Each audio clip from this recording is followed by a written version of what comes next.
Hey everyone, welcome back, and this is another episode 1 review for the fall season of anime. This is my review of episode 1 of Beyond the Boundary. And episode 1 is entitled Carmine. Yeah, so first off, I just want to say, this is by Kyoto Animation, and the animation, fresh off of Free. And the animation is beautiful. I mean, seriously, does Kyoto Animation have like a new anime every fucking season? They must be really busy over there at their studio or whatever. Yeah, but they're fresh off of Free in this series, and the animation looks beautiful. It's fluid the vast majority of the time. And it's only episode 1, so I'm sure it'll get even better later on, but seriously, very impressed with the animation, and the art looks really good as well. The music, however, I wasn't incredibly thrilled with. I don't really particularly remember a lot of tracks, but they're enjoyable while they lasted, though. They're that kind of music, alright? And however, the opening, I haven't watched the ending yet, so I don't know how that is, but the opening was really fucking good. Amazing, really. Alright. So yeah. The opening was really fucking good, especially that song, that voice. I recognize it from somewhere. I don't remember what other song she sang exactly, but I do recognize that voice from somewhere. Alright, so now I got the specific technical things out of the way here. Let's see what I can remember from the episode, because quite a bit actually happened in this episode. So our main character is a second-year high school student named Akihito Kanabara, who is half human and half Yumu, who are these spiritual monsters in the series. Who heals quickly from anyone he receives, and he is also immortal. Despite being immortal, he still feels normal pain from wounds. He just doesn't die from them. Alright, and then our other lead character is Mirai Kuriyama, who is a first-year high school student with the ability to manipulate her own blood. Well, manipulate blood. So far, it's just shown as her own blood. Not sure if she can manipulate other people's blood or not, but she can manipulate her own blood, though. An ability that is unique even in the spirit world. This ability causes her to be isolated, leading her to jump off the roof of the high school until she is saved by Akihito. Basically, she's the last surviving member of her clan, and her clan was both feared and hated for their ability. Apparently, it's like an incredibly powerful ability, which is probably why it's so rare. And she is someone known as a spirit warrior, who are warriors who fight the Yumu. So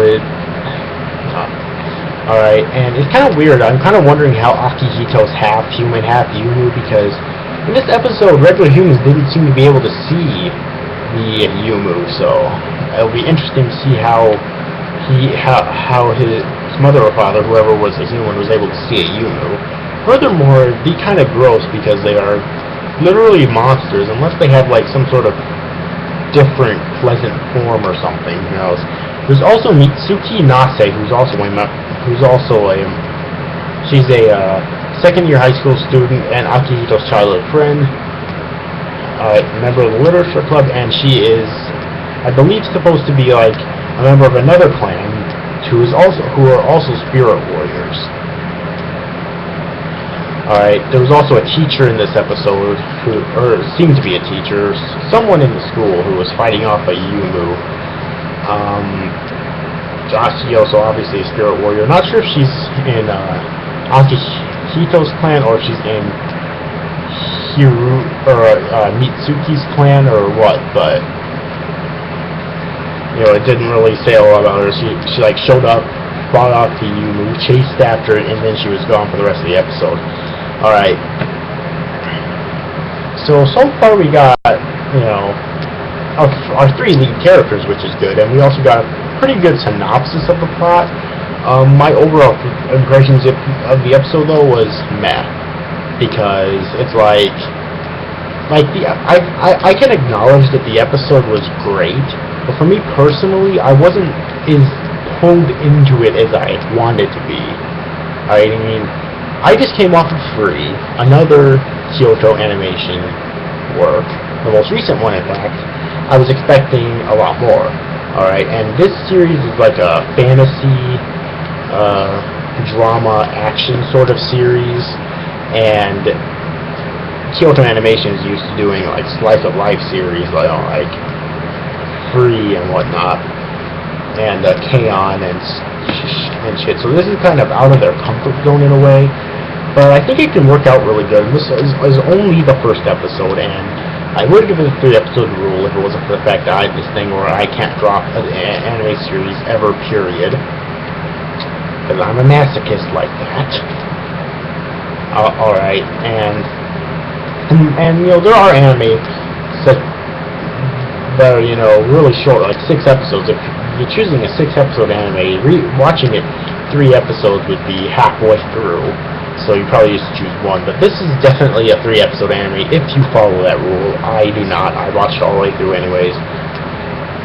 Alright, and if it turns out to be shit, you'll see that in my review, but of the series as a whole when it finishes. But overall, you know, this was still a really good episode. However, in terms of a first impression, it was kind of meh. The action scenes were really good, and it's really interesting in terms of manipulating blood. All we've seen so far is that Amira is able to use her blood to form to make like a sword that she can fight with, and it looks really awesome when she forms that sword.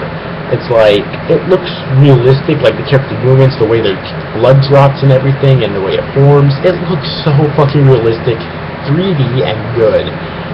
Even though I'm pretty sure this is a 2D animated thing, but it looks really fucking good. Alright, so yeah. Anyways, episode rating overall, it was decent at best in my opinion.